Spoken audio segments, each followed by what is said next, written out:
This week on the BackTable podcast. What is the lasting impact of what we do, and how does it really improve things for the better, or bring out the best in each other, bring out the best in who we are and the purpose of what we're doing? So when I'm sitting at the table or not sitting at the table, those are kind of the filters that I pass through, because I know I'm going to make mistakes.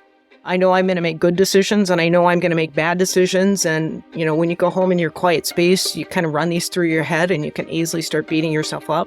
But if you cross-check them against your values, I think that that's a real balancing factor.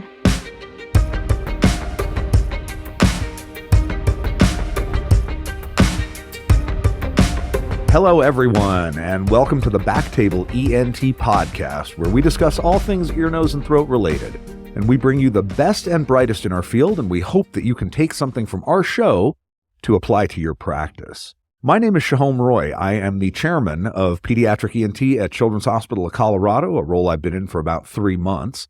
And today we are going to be discussing a very important topic, which is leadership in otolaryngology. And not just in otolaryngology, but I hope that we can discuss leadership in surgery and leadership in medicine as well. To that end, I have stacked the deck in my favor for today's conversation by bringing in two of what I consider to be the best leaders that I know. And I'm going to just introduce them quickly and then let them talk a little bit more about themselves. My first guest today is going to be Dr. Dana Thompson. Dr. Thompson is a legend in our field. She is currently the endowed professor of pediatric otolaryngology and the chief of pediatric otolaryngology at Lurie Children's Hospital.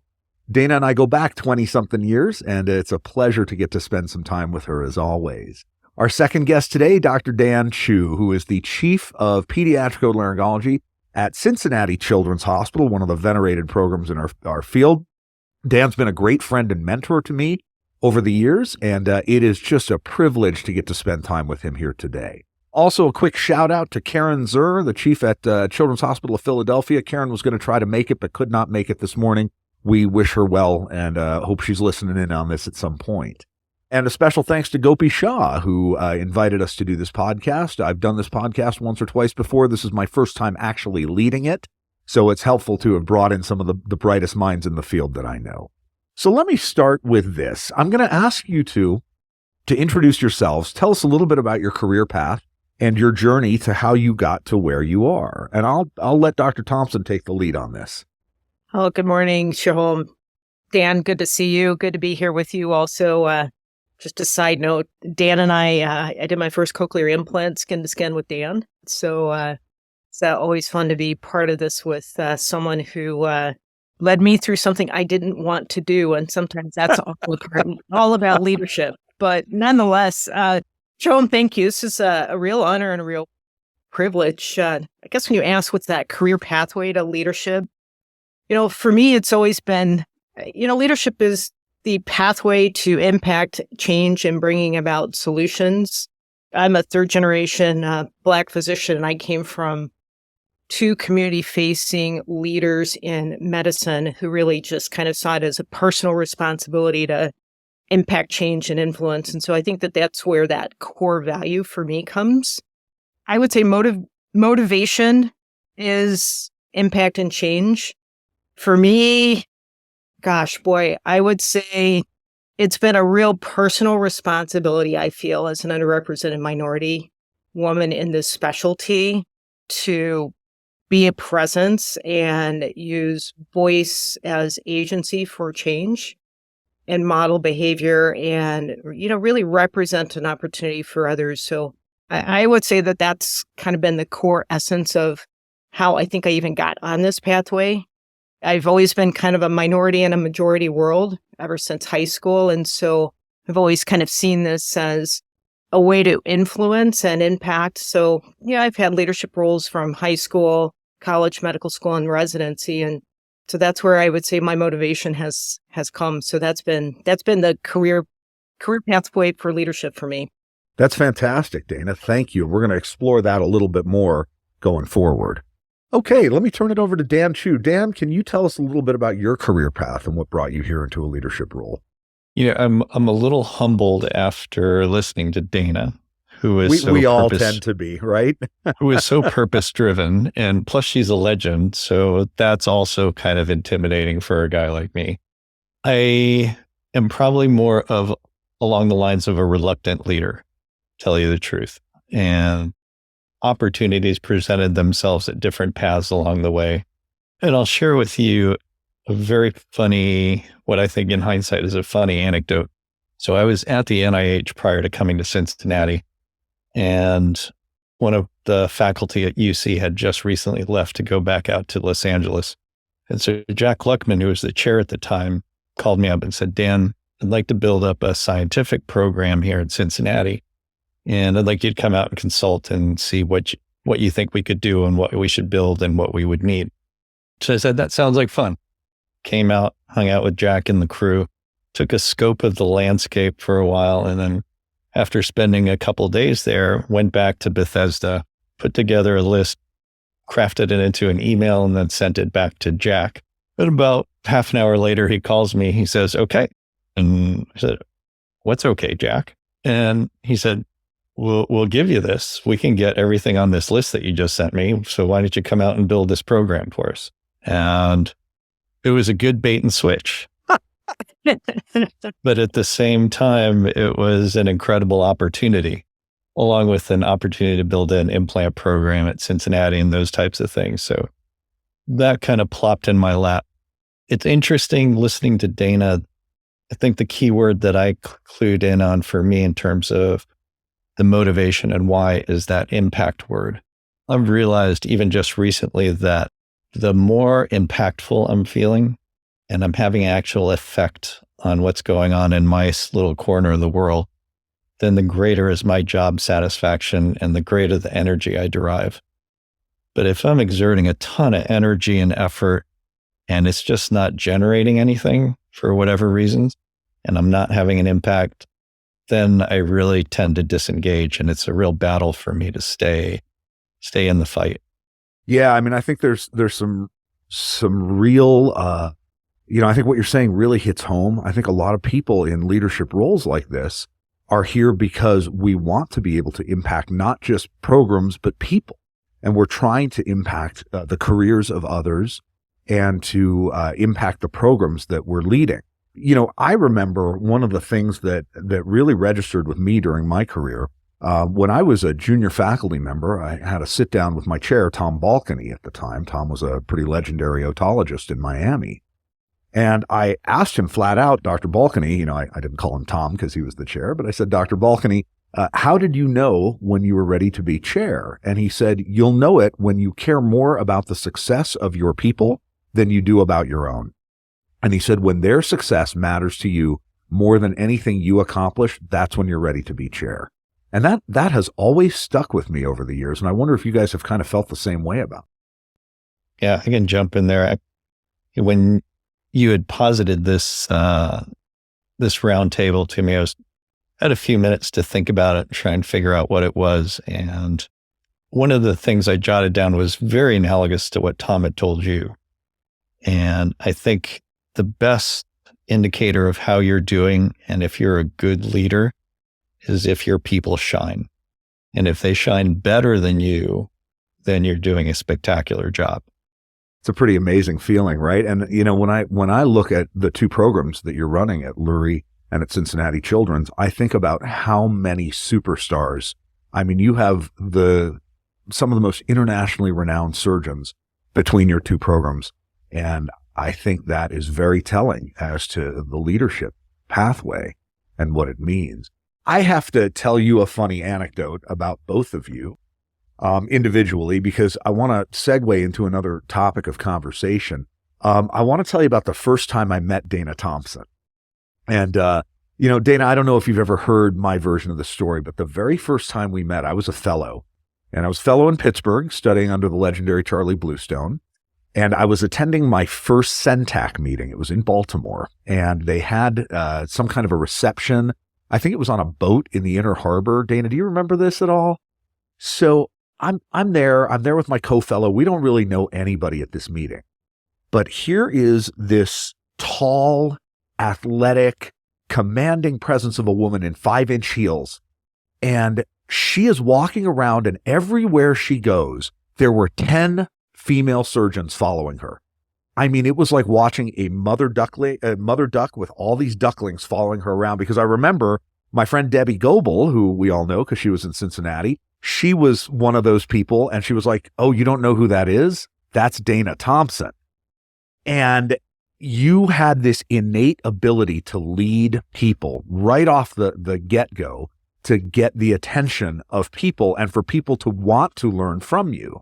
So the first time I met Dana, it was obvious to me what really innate leadership was, because she just had this command presence that people wanted to be around her and learn from her. Dana, I don't know if you remember this, but I remember it like it was yesterday. I remember the boat. I remember being on the water. I remember every detail of this.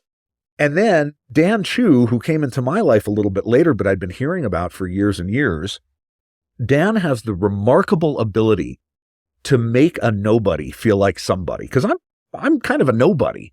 But Dan has this incredible ability to take a total stranger and make him feel like a friend and immediately welcome you into his fold. I didn't train in Cincinnati. I have a lot of friends in the program, but Dan has made me feel like I'm an alumnus of the program, like I'm some sort of honorary alum of the program. And again, I think there's an innate ability for people to make people feel welcome, to feel accepted into their programs. And that is real leadership to me. So I would like to ask the two of you, because my pathway to leadership is a little bit different, right? I joined the faculty at University of Miami, where I had a lot of people I really looked up to. I had a lot of really great leaders that I really looked up to and learned a great deal from. And then I went to University of Texas at Houston, where I was the division chief for a long time. But I'll be honest, I was flying by the seat of my pants. I had not studied leadership. I built the program from scratch, and shout out to my partners in Texas, Dr. Yuxel, Dr. Jiang, and Dr. Huang, who put up with me learning the hard way by falling flat on my face over and over and over again. And then finally decided if I was going to really learn how to lead, I'd better study it. So I got my master's in management and studied it formally and learned how to lead people and learned what it was to make organizational change. So I would like to hear from the two of you. Is leadership innate? Is it something you're just born with, have this quality? Is it something that's learned and studied?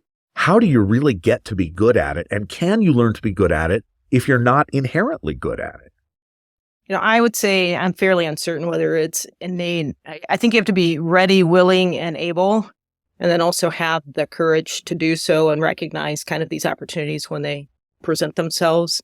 Dan, I liked hearing your story of the reluctant leader and someone tapped into you for your expertise, because that's part of that pathway for many of us. Someone else sees something that we may not see in ourselves as kind of an innate skill or a trait. And it's some self-awareness and recognizing that when it happens or when it does happen, really learning from it. I don't think it's inherited. I think we have role models, family of origin, people who are important to us. So we learn the behavior and the modeling over time. But I really think we have to be willing and able. Observation of others, I think, is a really important part of this, how they manage situations. We're all familiar with Robin Cotton. I would say I probably learned just as much about leadership as I did pediatric otolaryngology, if not more about leadership, by just watching him that 2 years that I was there. He had this incredible ability to motivate others, see their skills, and bring that about. I don't know, Soham, I reflect back onto your story that you described. Some of it is we don't often see ourselves as others see us. And for me, it took a long time to kind of overcome that do I belong, some of this imposter syndrome, whatnot, and to start to see who I am and my lived experience as a unique contribution to bringing others along in development. So, when you talk about learning how to be a leader, it's learning from your lived experiences and observing and watching others as part of this journey. We all, at some point when you're involved in leadership, do take on some coursework or career development. I've certainly had a coach. I've certainly done some of the career leadership development programs at the respective organizations that I have worked. It's important to even redo that if you move from one organization to another because the cultures are different.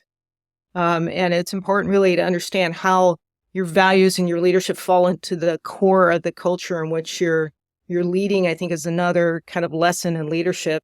And then formally, much like you, you did your MMM.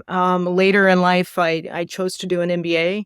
And it wasn't, I didn't really feel to do in the terms of, did I need it to continue as a leader? It was more to gain a language and a perspective and learn, shall we say, leadership from a business perspective, which creates a different language for you as a leader, particularly in this day and age of healthcare and the economics behind many of the decisions that get made in our respective organizations. So I don't know, I could ramble on this topic, but that's just, that's kind of my start on this. I do a lot of reading. I do a lot of HBR reading. It's funny, Bill I read George, the same thing. Yeah, Bill George is probably one of my favorite authors. I don't know if you're familiar with his work. Oh, yeah. And his son is head neck surgeon out at UCSF. I didn't know that. Yeah, so there's some, commonalities in otolaryngology. The key thing about what he does is in his work, he really forces you to hone in and ask yourself some really tough questions about what motivates you, what is your true north, and then describes a lot of experiences where people feel like, they may not have been successful or they failed, and how it actually pushed and helped people grow as leaders. So I honestly think that his work has been probably one of the most valuable core bodies in terms of literature on development and leadership that I think is out there. Let me play off of Dana, because she mentioned Robin Cotton, and Robin had this charismatic ability. There's just, for such a physically diminutive guy, he had such a overwhelming presence. And in contrast to her humility and kind of your story, Soham, Dana's got that same gravity where people just gravitate towards her. It's a invisible force that draws people to her. I think it stems from one, fundamentally, it's not about Dana. So it's always going to be about somebody else. There's a positivity, right? And no matter what you look at, every challenge is an opportunity. And then an energy. I think you have to have those three things. It's got to be, the why has to be for a good reason other than yourself. You have to have a positive outlook that encourages and inspires people. And then you have to somehow convey that energy onto other people so they feel empowered to actually pursue that why and feel like I can actually do that. It's a very ephemeral part of leadership, and you can certainly be born with it, like Robin, like Dana. I'm slowly getting comfortable with the concept that I can do that. I'll share with you guys that during just recently, and we probably all been living through this right now, post-COVID, there has been a rebound in our business and activity that is just swamping people. And it was really starting to fry my group. Thankfully, I have some good sensors out there. My administrative assistant being one of the key linchpins in how Cincinnati's program works. And Chrissy pulled me aside and said, Dan, I've just heard from just about everybody on your faculty, and what they're asking for is some time with you. They just need to spend time with you, either one-on-one or in a group together away from stuff. And I didn't quite get it, but it's the fact that I don't know if it's a safe place, it's an energizing place for them, it's refocusing for them.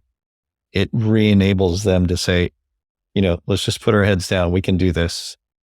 I never thought of myself as kind of an inspirational leader because I am such a introverted, quiet kind of personality. And I think my miss was that you don't have to be larger than life and loud and fill an entire room to be inspirational to people. For me, it drills down much more to individual interactions and relations with people that then gives them that energy and that desire and that refocus to go ahead. Does that make sense to you guys? Oh, absolutely. And Dan, in the 25 years I've known you, just kind of, I'd like to piggyback on to a few things that you mentioned here. Firstly, you mentioned your assistant as being kind of the eyes and the ears and the tentacles. And I think that is such an important part of leadership, is having the relationship with people that are going to help you when you might have your blinders on, or they're going to have that courage to speak up and, say, your people need time with you, or, what you said may not have come out the way that you intended. I think that's just a really important part of building your team and having those plants around you, because that's really what helps feed this and grow this, as a total team. So I really appreciated hearing you say that, Dan. The other thing I'd like to piggyback on is Dan described how I show up as a leader. It took me a while to understand and step into that. Similar to how Dan is saying he shows up as a leader, I remember watching Dan when I was on the faculty at Cincinnati. And Dan, you are correct. You are quiet. But when you do speak up, everyone knows that you have something really important to say and that you've been thoughtful about it, and that it is a moment of pause for the entire group. That's one of the things that I really remember about your leadership style. And that's something that I have learned to emulate and put into my own leadership style, particularly in spaces where I may be at the table or invited to the table and I might be uncertain why I'm there.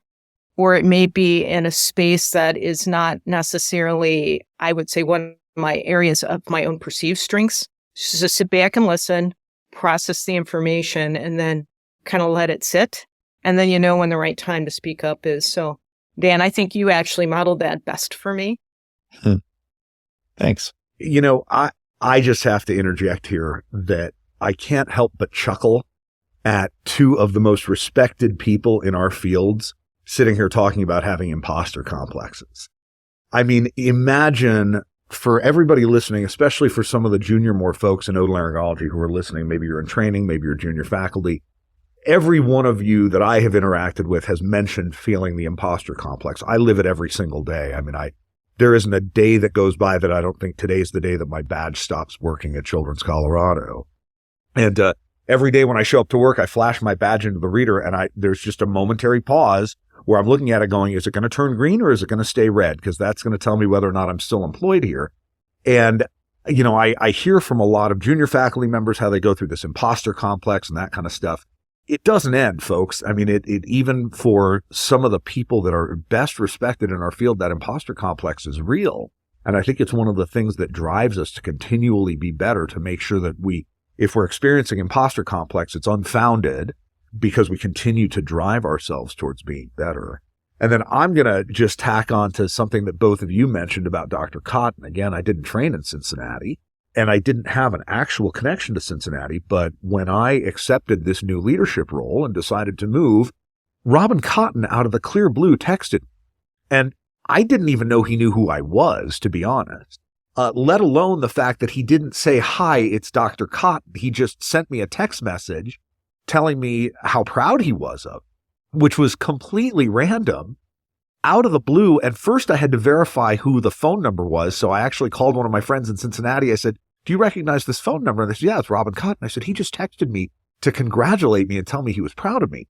And I took away a really important lesson about that, which is that no matter how important you are in this field, how people look at you, you're never too important to make others feel important. And that is something that I have tried to exemplify, and I have learned from watching both of you as well, in that you have always tried to prioritize making others feel important in their careers. And I think that the ability to do that is what separates real leadership. That has been a huge learning lesson for me over the years. That anecdote about Robin, though, is partly 90% a reflection of who Robin is. But then, too, it also reflects a little bit about pediatric otolaryngology, and probably even otolaryngology. It's a small enough field, right, that we really aren't complete strangers. And I love the intimacy of that, in that you can reach out to people. And even if you don't know them up close and personal, we're still on professionally enough familiar terms that we can reach out like that and it doesn't seem strange. Yeah, that's absolute truth. I mean, I tell all my trainees, like my medical students, when they're applying for residency and my residents when they're applying for fellowship, said, you're used to this sort of very formalized process of interviews and applications. The reality is, especially when you start to get into the fellowship subspecialty arena, a lot of what we do is a simple text message between friends saying, hey, one of my people is coming to interview with you. I really like this person and I think you ought to take a really careful look at them. Or if you're looking for somebody for a job, it's like, it's not just the formalized application. It's as straightforward as saying, I'm going to email Dana and let her know I've got this candidate who I think she ought to consider hiring. The intimacy that we share as a subgroup, and, pediatric otolaryngology, certainly with 400 or 500 of us, is really tight-knit, but even otolaryngology as a whole is a very tight-knit specialty. I mean, we all either know each other or have one degree of separation from one another. Mm-hmm. And I hope we never lose that sense. I think it's one of the greatest things about our field. Let me circle back to a little bit, and I'd be curious to get Dana's input on this. With the imposter thing that you mentioned, phenomena, for me has too much of a negative connotation these days. I think that's an early phase thing when you're first coming out and starting to rise through the ranks of different leadership levels. But on the positive end of things, for me, it's a humility self-check thing that I don't always assume that I am totally competent and appropriate to be at this particular table. And then where that comes into play for me these days, particularly in higher levels of hospital leadership, I found that my quiet approach and taking things in and processing it and only giving out, well-digested thoughts sometimes makes me appear less engaged in some of these big meetings. And I've forced myself to figure out, let me just process out loud with you guys and have more dialogue. If you were to look at the percentage distribution very mechanically in a meeting, what do you do, Dana? How do you and Soham manage that piece? I want to hear Dana's perspective on this because I will tell you that much of what I've done in my career are things that I've observed Dana doing. And so I like to learn as much as I can from her. So I'm going to let her take this one first. Oh boy. Thanks, Soham. No, Dan, it's a provocative question.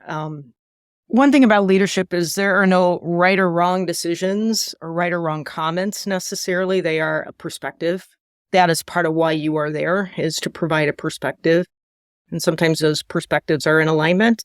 Sometimes those perspectives are at a cogent conversation. And sometimes those perspectives are completely a different perspective than what may be at the table.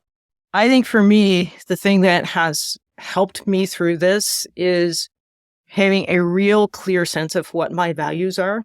And they fall into 5 words. And I process and filter almost everything through that. So it's excellence, excellence in what's best for the person involved, what's best for the patient, what's best for the organization, just high level excellence. The second is inclusion. I think it's just so important to understand that inclusion is beyond these concepts of 2020 of diversity, equity, and inclusion. It's inclusion of thought. It's respecting diverse and divergent opinions, because at the end of the day, that's how we probably better solve solutions. So trying to be patient and understand and listen to diverse perspectives. So that's a key. Another value for me is innovation. How can we do this differently? Should we be doing it differently? Or should we not be doing it differently? So that innovation, sort of change management, is kind of one of my other core values that I crosswalk things against. The next one is resilience. What kind of resilience is this going to take to maintain the status quo, to move something forward? What kind of impact is it going to me as a leader? What kind of impact is it going to have to the resilience of the people who are impacted or influenced by these conversations? And then the most important value for me, and it takes us back to the beginning of the conversation, is impact. What is the lasting impact of what we do, and how does it really improve things for the better, or bring out the best in each other, bring out the best in who we are and the purpose of what we're doing. So when I'm sitting at the table or not sitting at the table, those are kind of the filters that I pass through, because I know I'm going to make mistakes. I know I'm going to make good decisions, and I know I'm going to make bad decisions. And, when you go home in your quiet space, you kind of run these through your head and you can easily start beating yourself up. But if you cross-check them against your values, I think that's a real balancing factor. Dana, the fact that you have not written that principle, those 5 values and filters that you run things through into a paper, is a disservice to medicine. Okay. You need to write that down.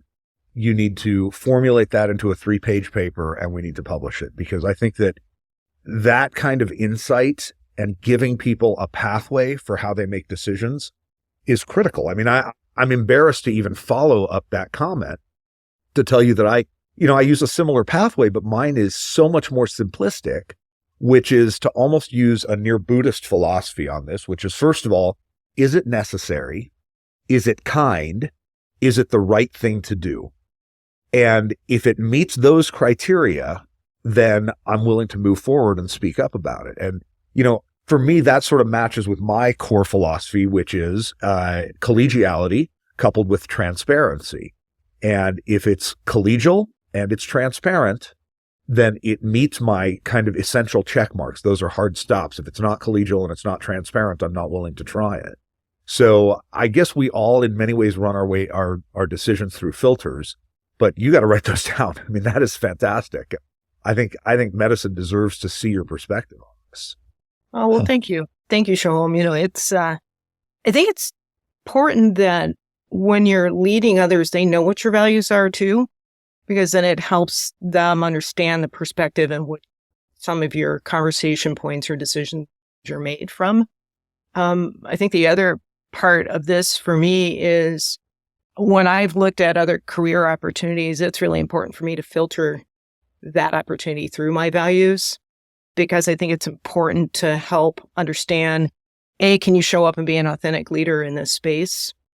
B, is it the right substrate and environment? And will it enhance you in being the best for others? And so it's another kind of key area. I've used those 5 pillars of values. And actually, when I interviewed for other positions, you have that opening statement that they want to kind of hear, why this job or why you're looking at this. I speak to my values in the very, very beginning of any conversation.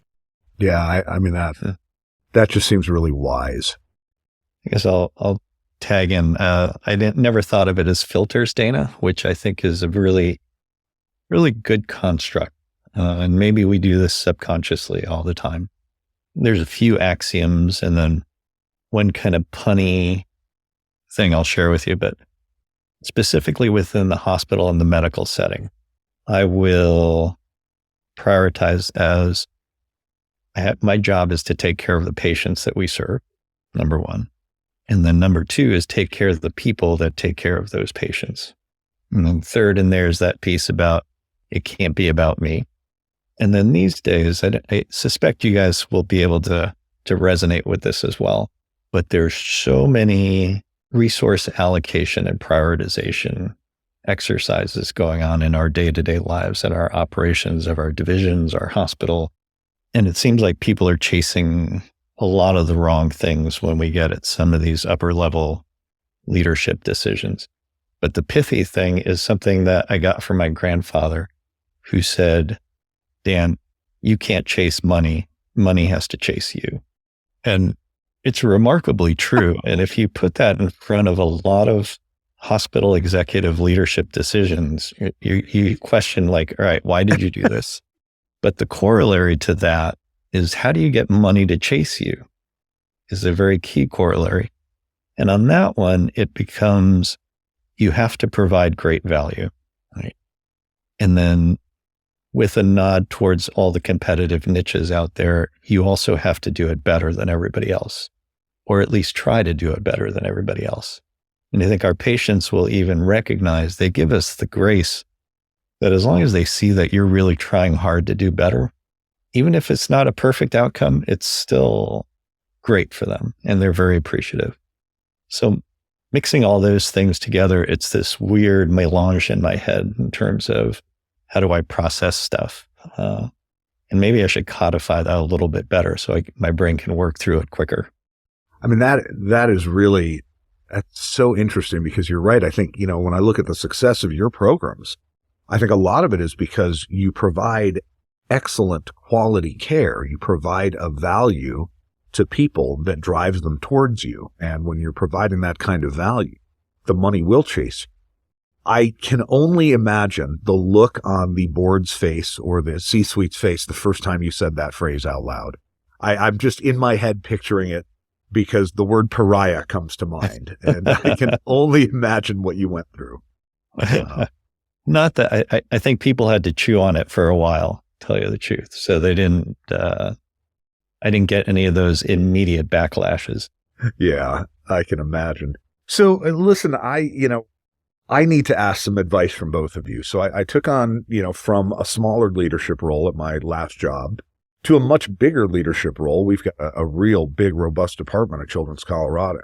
I've been in this role for 3 or 4 months. I've had some missteps, of course. I think I've had some successes as well. What do you tell somebody who's in a new leadership role? What do I need to be doing? How should I be thinking about this? And how would others listening in, what do they need to do when they're in a new leadership role to make sure that they're set up for success? Listen, if it's too late for me, just say so. Just the look on your face. The look on your face suggests to me that maybe you're like, oh God, he's beyond saving. So first of all, those concepts of what Dan said earlier, it's taking care of the patients and taking care of the people who take care of the patients as the priority in building the team. It's for the way I've looked at this is, what is the gap assessment? What is the gap assessment and delivery through others? It's knowing your strengths and your gaps and how to fill them. Do you fill them with others on your team that have skills that you don't? Do you fill it with others on your team where you recognize potential and give them the pathway to grow into that? I think one of my favorite stories of bringing others along is, Jennifer Lavin. Of course. Yeah. So Jennifer was one of our residents here at Northwestern. Skilled, analytical, bright. We encouraged her to go do fellowship somewhere else. She came back. And just knowing what her skills are and knowing that we had a gap in quality and process improvement in our team. It's like, okay, Jennifer, how can we develop these skills in you, give you the tools, align some opportunities and resources, plant and let you go and grow? I mean, she, in a short period of time, when I know that my boss would go to her rather than coming to me, then I knew we succeeded. When people in the organization started going to her and tapping into her strengths, not just what she demonstrated in otolaryngology, but the impact in the entire organization. I think that that's one of the fun parts of this job.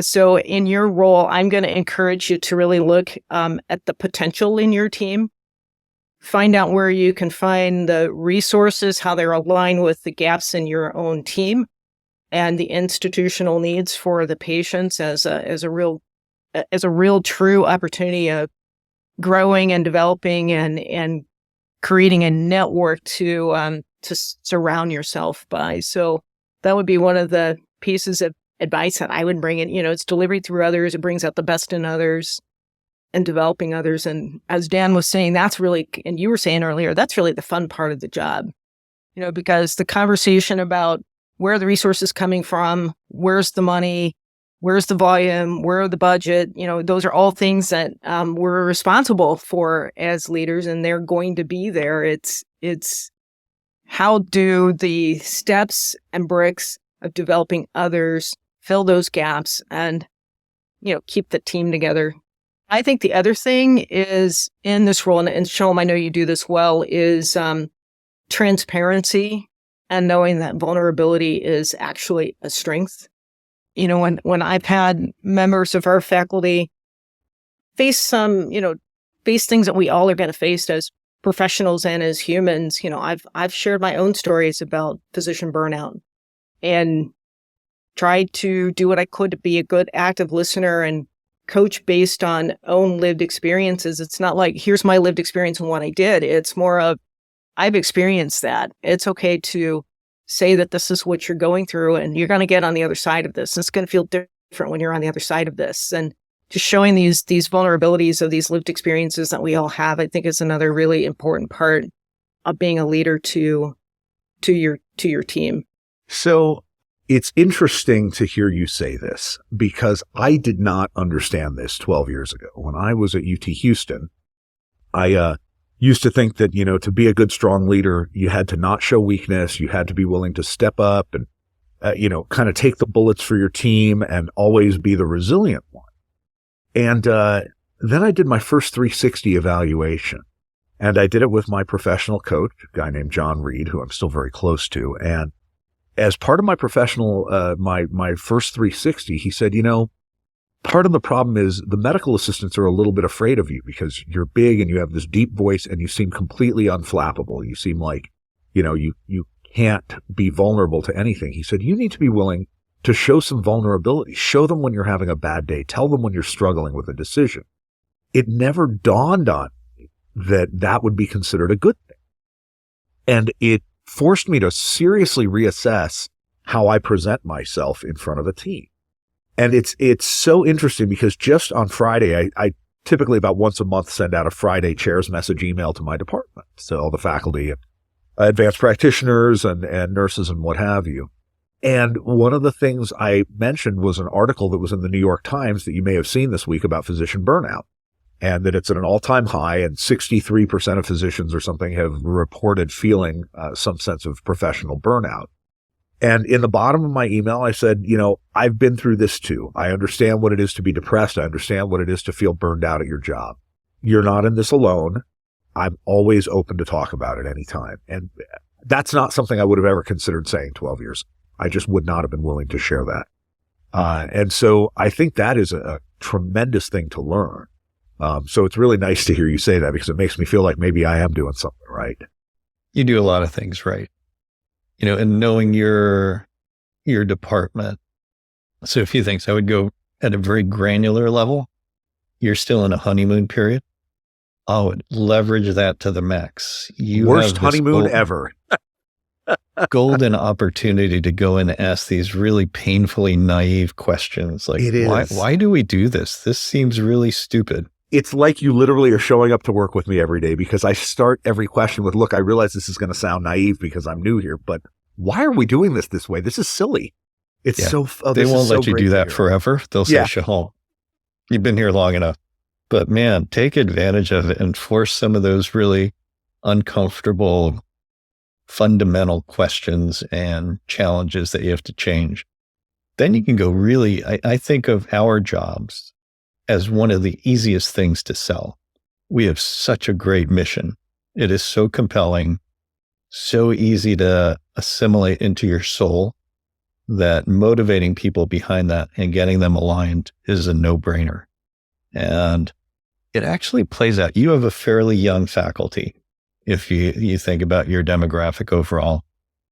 And what I admire about them a lot is compared to when I was in my 30s and 40s, I did not have this overbearing, burning desire in my soul that I had to make the world a little bit better, right? I was just trying to figure out how to clean earwax out of combative little kids, right? So they have a much better global perspective of the world and a much more altruistic thing. And it's important. I think you'll do this really well as you tap into that routinely. Sometimes it's really pithy, and we just put in another set of tubes and say, all right, there's another set of ears saved on this kid. But just the other week, we had one of our typical crazy days in Cincinnati, and probably the fourth ML&B in the morning was this kid who was in for his decant bronch. right?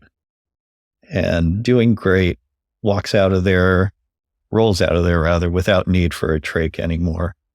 And so I pulled over one of my faculty and said, you just changed that kid's life. Do you realize that? How much different is that kid's life because he doesn't have to worry about a trach anymore?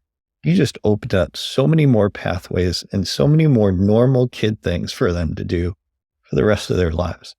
And it gets so mechanical for us, right? Yeah. And it would be so easy to gloss over that. To lose sight of it, right? Right. But that's part of our jobs, is to refocus them on the why. And again, it circles all the way back to that impact thing. Then they feel like, wow, I just impacted a 4-year-old's life for the next 90 years. How cool is that? Yeah. And, you're an implant surgeon, right? So you probably don't realize that you're living the same experience. You literally take a deaf child and allow them the opportunity to live in a hearing world. And I hope you never lose sight of that. I hope that, despite the fact that for you doing an implant, you don't lose any sleep the night before. I still get a little stressed out because I don't do nearly the volume of implants that you do. But, for you don't think twice about it. You pop in an implant, you sew it up, and you're like, yeah, the implant went great. See ya. But you have literally changed this family's world forever in a positive manner. And actually, it's so interesting because one of your faculty members, Mike Rutter, who we all know well, is the person who often brings this back to me on a regular basis. When I feel like I'm losing some of my joy or some of my drive, Mike often reminds me, he said, what we do is very, very difficult. And sometimes we lose sight of that. But just remember that we really tried to help more people than we didn't. And if we helped more people than we didn't, then every single day was worth it. And I give Mike a ton of credit for having that sort of high-level view of what we do, because we do some really difficult things and we have to make some hard decisions. And it's important not to lose sight of the impact that this has. And, you're right. I think for so many of our junior faculty, meaning, purpose is their driving force. Maybe more than it was for us when we were early on in our careers. You think that too, Dana? Do you see that? I do. It's definitely a different mindset, different generational shift. And, the world and society has evolved, which it brings up another really important part about leading teams. We spoke about diversity of opinion and perspective. It's really diversity of where we are in our stages of life, and learning and growing from that. Well, before we run out of time, I do have one additional question that I'd like to sort of end with. Anybody who is interested in developing a leadership role, I personally have seen sort of two different schools of development for people's careers. One is people who want to be leaders because they want what it does for them. They want the title, they want the excitement. I think we know people like that in surgery and medicine, in just daily life.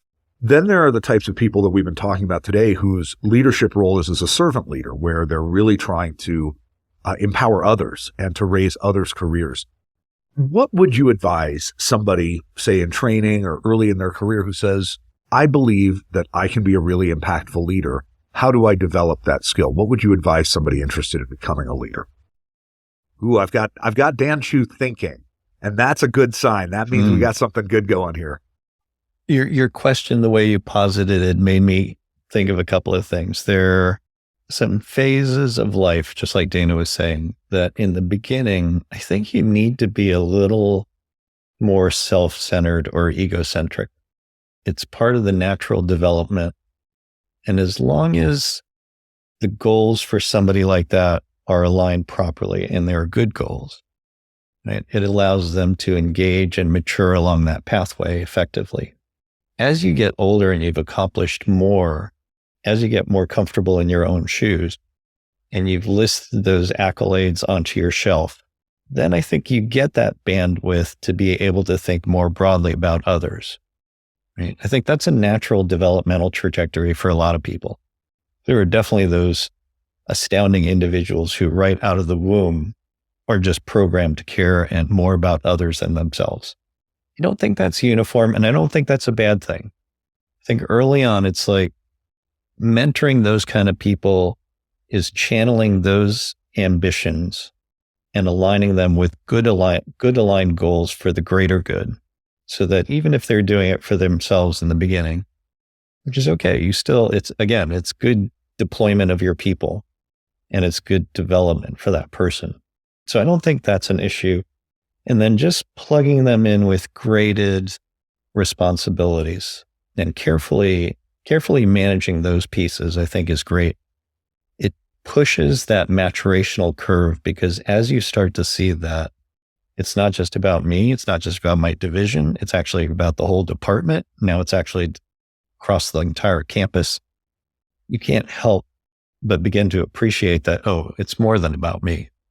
Yeah. Does that make sense? Yeah, very much so. Dana, what do you think? I think Dan, in his thoughtful pauses, articulated that beautifully. And to add to that, early in one's career or development, I should say, is clearly learning what you like to do and you're good at, and what you don't like to do is an important part of this journey.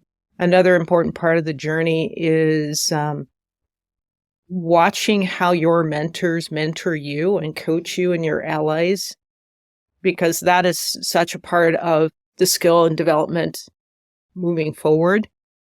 As Dan was saying, on helping people hone in on that, I can honestly say that I had some pretty impactful mentors and leaders. And I'm going to say this as a woman and as a woman of color. Many of us think that we need to be mentored and sponsored by people who look like us. If I had waited for that, I would never have been mentored or sponsored.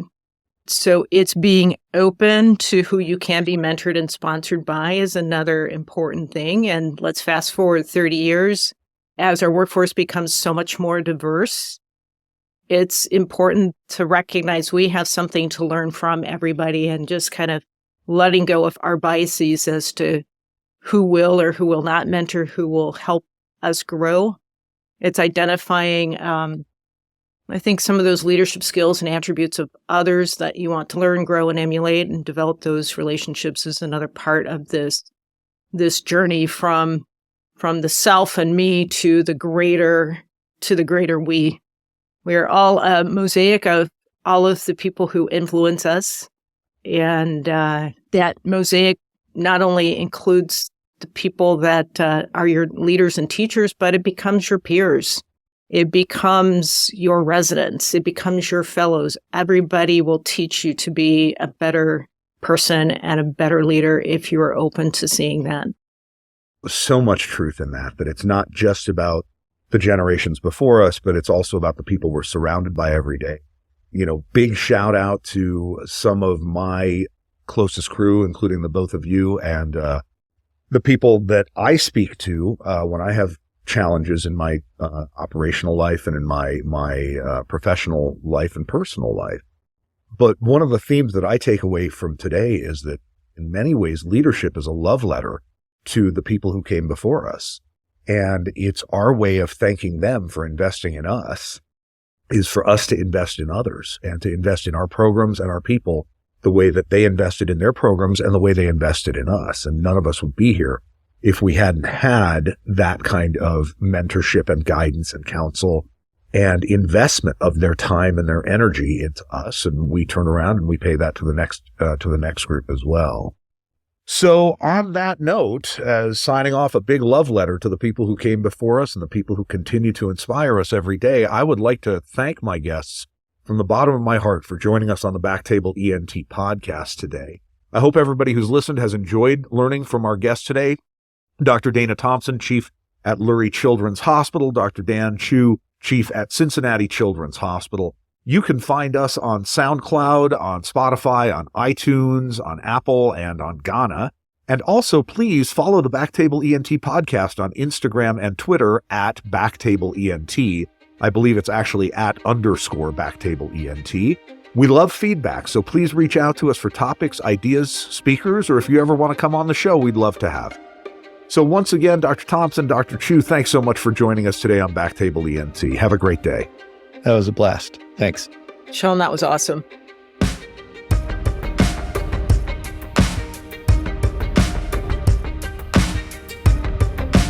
Thank you so much for listening. If you haven't already, Make sure to subscribe, rate the podcast 5 stars, and share with a friend. If you have any questions or comments, direct message us at _BackTable ENT on Instagram, LinkedIn, or Twitter. BackTable ENT is hosted by Gopi Shah and Ashley Agan. Our audio team lead is Kieran Gannon, with support from Caleb Hodson, Josh McWhirter, and Ness Smith-Savadoff. Design and digital marketing led by Brian Schmitz, with support from Taylor Spurgeon Hess. Social media and PR by Chi Ding. Thanks again for listening, and see you next week.